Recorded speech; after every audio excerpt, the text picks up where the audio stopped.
So welcome. This is, I'm going to introduce myself. I am Mark Edmundson. I know you, most of you, and I'm very glad to see you here. And I'm here talking about my book, Why Teach? And I'm going to talk to you about it for 25 minutes or so. I hope not too much more than that. Then you can get up and ask questions or issue harangues or whatever you're in the mood for. We have C-SPAN here. Honored to have C-SPAN here. And if you ask a particularly good question, or perhaps any question at all, you can turn into the show in about 10 days and see yourself on TV. What could be better than that, right? So the title of my book is Why Teach? In Defense of a Real Education. Why teach? That's a really hard question, and I'd like to put that on the shelf for a while. But in defense of a real education, that's the one I want to try to work with a little bit. So I just ask this question: what is this thing a real education? What is this thing a real education? And I want to say, somewhat against the disposition of culture at large and a lot of our fellow scholars in the university at this point, a real education is humanities-based. A real education is a humanities-based education. Okay? Why? First of all, a humanities-based education is conducive to the development of citizens. It's conducive to the development of citizens. Our founder, Thomas Jefferson, wanted to create a university that would help people become citizens of an independent republic. Right? It's one of the reasons that he brought us to the University of Virginia, and it's one of the reasons I believe that we are here. It seems to me that there is no better preparation for becoming a citizen of the United States of America, nay, a citizen of the world, than a humanities education. In the humanities, we learn to express ourselves with clarity. We learn to write well. We learn to speak reasonably well, I hope. We learn to defend our positions. We learn to take in the positions of other individuals. We learn to listen to them, which is almost as much an art, maybe it's even more an art, than the art of expressing oneself. We learn to render their arguments fairly, reproduce their arguments judiciously, and then respond to them in a constructive and humane way. This is at the heart of citizenship, it seems to me, and an education in the humanities is conducive to this kind of human development. In order to be an effective citizen, it seems to me you also must command knowledge, okay? You must command, among other things, the knowledge of history. You must command the knowledge of history, right? I talk to a lot of high school students and high school teachers, and one of the things that they frequently tell me is that though the U.S. history course was really wonderful, they ran out of time at the end of the year just before they got to Vietnam. I think that's not a good thing. And it strikes me that the Iraq War may have something to do with it.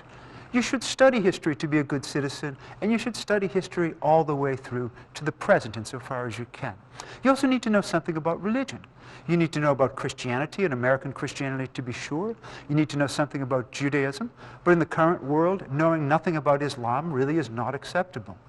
Knowing something about Hinduism, knowing something about Buddhism, having some sense of what it is most people build their lives around the globe over is absolutely critical to understanding them, sympathizing with them, and being an effective citizen of this, what is now becoming more and more a global kind of environment. So it seems to me that Jefferson is entirely right to have created a university that is devoted to citizenship.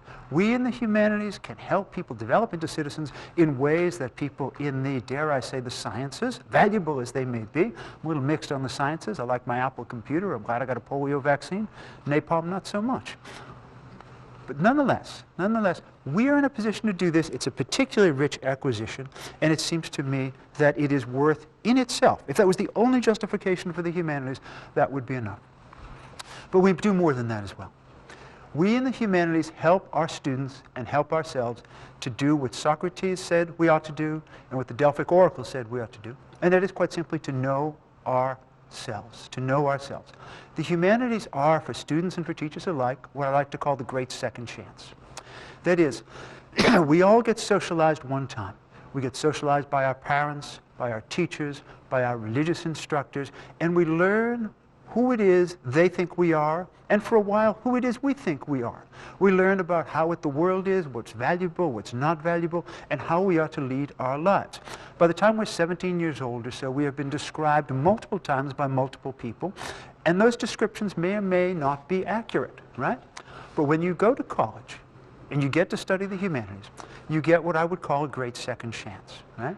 You get to find out if those things that you have been asked to value or conditioned to value really are valuable or not, right? After you've read Plato and thought about what justice is, what truth is, what beauty is, what true religion is, what true worship is, what the best kind of life might be, you are then in a position to evaluate your own life, to evaluate your own commitments, and maybe based upon that evaluation to change. Maybe based upon that evaluation to change, okay? This is one of the greatest gifts that the world provides, the possibility of knowing ourselves and deciding whether who we have thought we have been up until this point really is true for us, or whether some kind of new, fresh self-description ought to be the order of the day. The process of self-knowledge can be conducive to success in the world, too, right? That is, a lot of people who have difficulty succeeding in this world have difficulty because they're trying to pound the round peg of themselves into the square hole of this or that profession, right? They go off into medicine when in their hearts they're lawyers. They go off into law when in their hearts they're kindergarten teachers. They go off into being kindergarten teachers when in their hearts they're, I don't know, wonderful lyrical poets. And it's very hard for them. Somebody who studied the humanities and who has had the great second chance has had the opportunity to see what he or she really values, and based upon that, to commit oneself to a profession that becomes more than a profession, it becomes a vocation, right? Laboring in your vocation is relatively easy because the work is a form of recreation. The work is a form of play. Most jobs, work is a form of work, and you will have to slug it out very hard. You can still succeed, but you're going to have to slug it out very hard if you're not in the place where you need to be in order to realize that particular destiny that is latent inside of you. Now, this sounds like a twofer, okay? It sounds like I'm talking to the corporate board of directors and saying, this is why the humanities are better, because we create more successful students because they know themselves. It would be nice to say this to various boards of directors, but I don't think entirely it is true. What I think is true is this. This opportunity to know oneself involves putting every single belief that we have, if we're daring enough to do so, into question, putting all of our beliefs into question. That includes the beliefs in religion, in politics, in family, in love, but it also includes the belief in success, right? So that after you've read Thoreau, who commends a life of voluntary poverty, a life in nature, a life in art, and you've decided that what he says is in some measure true, you walk away from maybe conventional success to the horror of your parents, to the horror of some part of yourself, and you embrace something that is entirely different. So there's a danger, but I think a good danger, of calling into question every single fundamental value with which we are socialized at the beginning of our lives. It is not necessarily so that the humanities will make you more of a success unless that is what you want. You may reject the whole conception of success based upon what you have learned as a humanities scholar. Now, how does this process take place? This process takes place in many different ways, but one of these ways is being open to influence. The student comes to college and he reads, she reads, and at a certain point, that moment that Longinus, the great classical theorist of reading and writing, describes so brilliantly. He says it very simply. You're reading something, you're hearing something, and suddenly it's as though you have created that which you're only hearing. Suddenly it's as though you have created that which you're only hearing. And that is a moment where you say, that's it. That is, oddly enough, what I believe, right? Now, just to give a quick example, one of the patron saints of the University of Virginia, strangely enough, since Jefferson is our founder, one of the patrons is none other than Edgar Allan Poe, right? Now, everybody who has read Poe, and even those who haven't read Poe, know that if in a Poe story somebody is laid to rest 6 feet underground at 10 o'clock in the morning, by 2 o'clock the next morning, that person will be up and slamming hard at the door. Nothing in Poe ever stays buried. The past reaches out its bony, scaly, cold hand and grabs you on the shoulder and effectively says, I claim you, right? People read Poe with a sense of recognition. The past is never past.